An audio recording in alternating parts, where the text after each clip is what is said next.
The ESA makes new rules on the fly that shuts out hundreds, if not thousands, of what they consider to be smaller media types into E3 2011. Is it fair? Talk about it right here in this episode, Cena's Corner. Cena's Corner. What's going on, guys? Alright, sorry I've been away so long, but I had computer issues. Computer's been gone for over a week, just getting it back. So this is what I was going to shoot before my computer died, had to be repaired. So let's talk about E3's new requirement and why I think it's the biggest block of BS that they could ever come up with. First of all, yes, I am one of the people that has been shut out of E3 this year. Second, let's clear this up. I am not renting this video because I'm mad I didn't get in. I'm renting because of the rules that the ESA has pulled not only this year, but over the course of the last several years.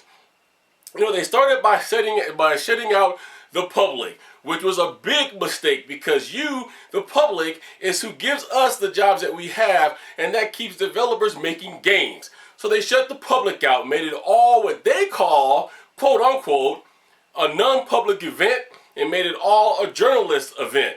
So if you were a journalist of any kind, and you could prove that you was in the industry somehow, you were able to get in. Came with a set of rules. You know, you got to have a website. You got to be established longer than 6 months. So on and so forth. Now you are a journalist, so they let you in. You cover the event. There you go. Then they tried to do what E-Fraud about 2008, 2009. That was supposed to be 2 shows. So E3 was supposed to be for just the industry. Then E-for-All was supposed to be for everyday people. So gamers could go in and they could play the games. But that failed. They had one working game when they came out with that. The public didn't come out. It was a bust. So anytime the big wigs, we're talking Microsoft, we're talking Sony, we're talking all of those guys, come up and say, we just don't want to go because there are too many people, the ESA decides that they're going to play God with your job if you are a journalist and walk in and say, you are not what we consider journalists, you can't come. This year they imposed a rule that said that you had to have 80,000 unique hits on your website. But wait a minute, you just couldn't track that. You had to be a member of certain sites that you have to pay for them to track your hits. And these are the sites that they tell you that they will go and they will check. However, if you already have something in place, let's say you've already paid for a service that you've been using for the past 3 years and it does you just well and you get all your unique hits and know what you're doing, why are you going to go give somebody else some more money? Furthermore, let's talk about why this is a made-up rule. I'm going to read you directly from the E3 website exactly what their credentials are to be a member or to get into E3. You tell me if you think it's fair. Here are the conditions on the website. You have to be a member of the industry. You have to have a copy of your driver's license or government-issued photo ID, clearly showing your name, your date of birth. No one under 17 would be admitted. A copy of your business card with your name, editorial title, and media outlet's logo. A copy or a printed copy of your online publication with your name and title appearing in an editorial capacity, including a byline interactive entertainment industry-related article from your publication written by you and published within the last 6 months. The copy must clearly show the name of the publication and your byline. Now, if you tell me anywhere where it said you have to have 8,000 page hits a month, I'll just end the video and shut up right now and say I was wrong. But you didn't hear that because it's not there. It's a rule that just came up with. Now, before I conclude this video, tell you exactly what I think, let me just point this out. Bobby Blackburn, who is a well-known video game writer, he runs an iPod show. I mean, he's been at this for years. He's been in the last 10 E3, and they denied him. Like he said in his article, which I will link in this video, if he does his job right, his fans will never have to go to BobbyBlackburn.com because he wants his fans to be able to take his show with him on the go, which is what I'm doing and I'm going to continue to try to do. If you remember my old site, we haven't got it back up yet, but I did start having an RSS feed, and I did have some of my reviews are still podcast right now. We're gonna be getting that back up. Well, that's what the world has evolved to. No one wants to go to a website anymore. They want their news and their media on the fly. If you are at work, you don't want to have to go to cenascorner.com or BobbyBlackburn.com or VideoGameWriters.com or RockBandAid.com to see the news as it's happening. Because you can't. You have, well, we all now have smartphones, and you have iPads, and you have all kind of other media outlets that you can use, and that's what it is. So things like YouTube and Twitter and Facebook becomes your outlet.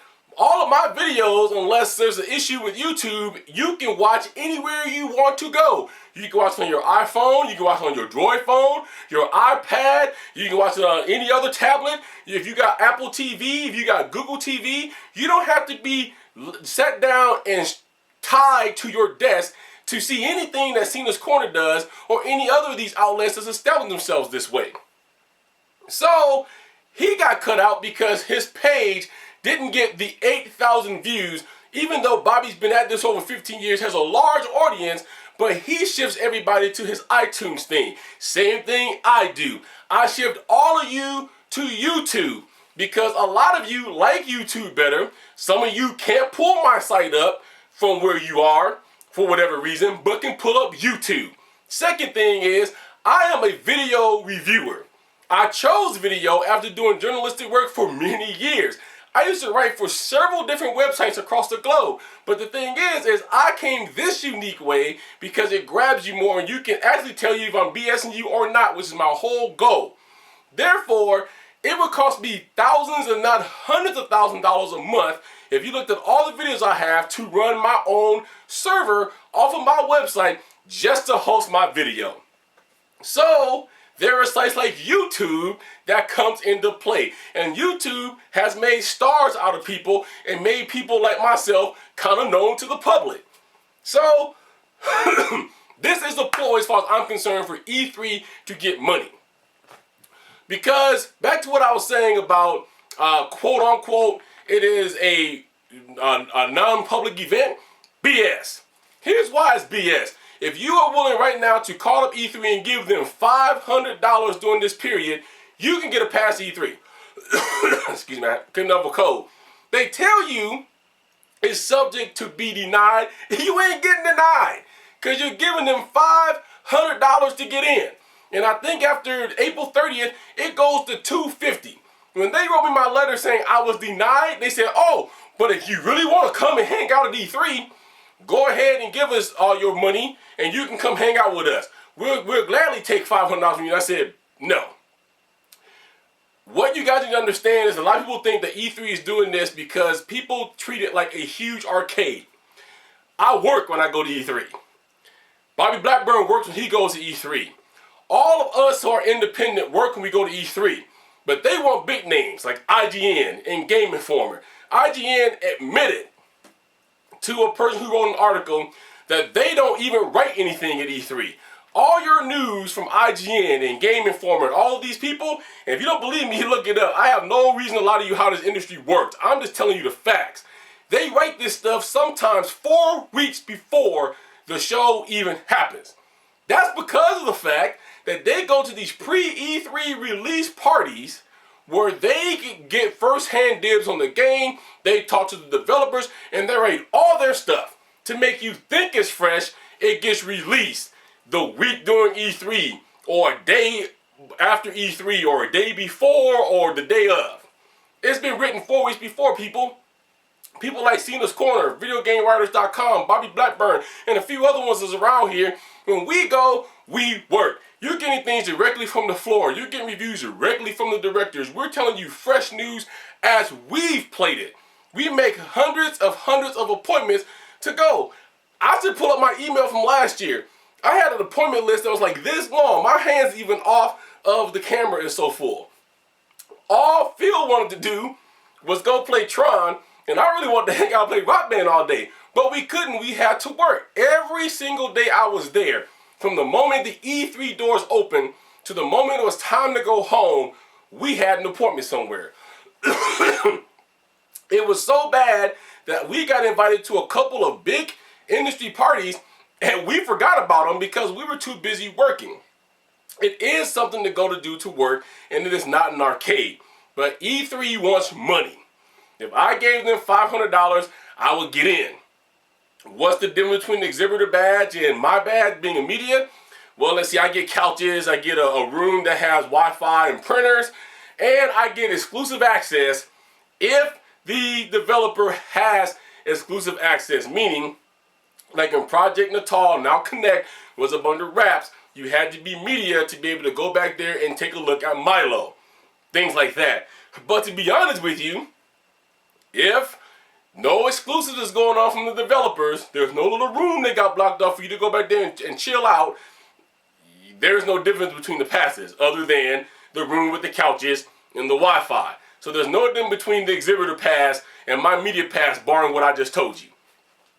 Everything else I can do that you can do. So it is, in essence, a big arcade. It's for us to come out, to look at the new games, to come back and report to you. So E3 wants money. That's all it really boils down to. They make these rules every year and then they change them. If you're gonna change your rules, put it on your website. Because nowhere on the website, as I just read to you, did it say anything about unique page views. This was something that was rumored and just came out. E3 won't stop no show for me. I will still cover the E3 from my house, but I refuse, 100% refuse, to give them $500 to walk into some place that I should be able to go to because I bust my behind to do what I do for the community. I'm just not a blogger, and that's what they're calling us, a blogger. You can call me a blogger you want, I'll differ with you. I beg to differ with you on that. I bust my butt. I'm up at 2, 3, 4 o'clock in the morning. I've got reviews on my desk now that be coming out. Dude, I mean, I'll take another 30-minute video if I told you everything that goes on in my day. So this is my job.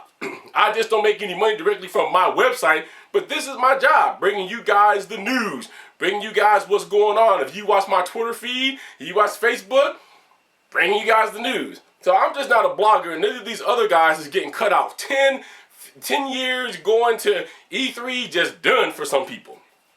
So let me know what you guys think about this. Your small outlets won't get to go. I did hear that Rock Band-Aid or somebody from Rock Band-Aid has been approved to go, so congratulations to him. But a lot of us don't use our websites 100% like that. I don't. I post certain things on my website, but a bulk of my traffic comes from YouTube because that's what the public has demanded, and this is the wave of the future. YouTube, podcasts, RSS feeds, this is how people's going to get their news. Did that make us any worse journalists than someone who sits behind a desk and write it out? Not at all. In some cases, I think it makes it better because you can actually see us, you can actually converse with us, you can actually look into our eyes and see if we're actually giving you the real deal or we're just lying to you. Alright guys, so unfortunately I won't be at E3 this year. We will cover as much as we can right here from my house. I will be going to Indiana sometime in the first week of June, but as soon as I come back, I will give you all of my impressions of what I thought from E3, and this is not going to change the way I do business. If I never get to E3 again, then I guess I just never get to E3 again. So let me know what you think. I will be sending this video off to the people at E3 to let them know what people think. You know how to reach me, CenaCorner.com. My website is CenaCorner.com. You can reach me on Twitter, Cena5401. Also, Facebook.com/Cena's Corner. Till next time, peace, love, keep rocking out, and I'll catch you guys next time.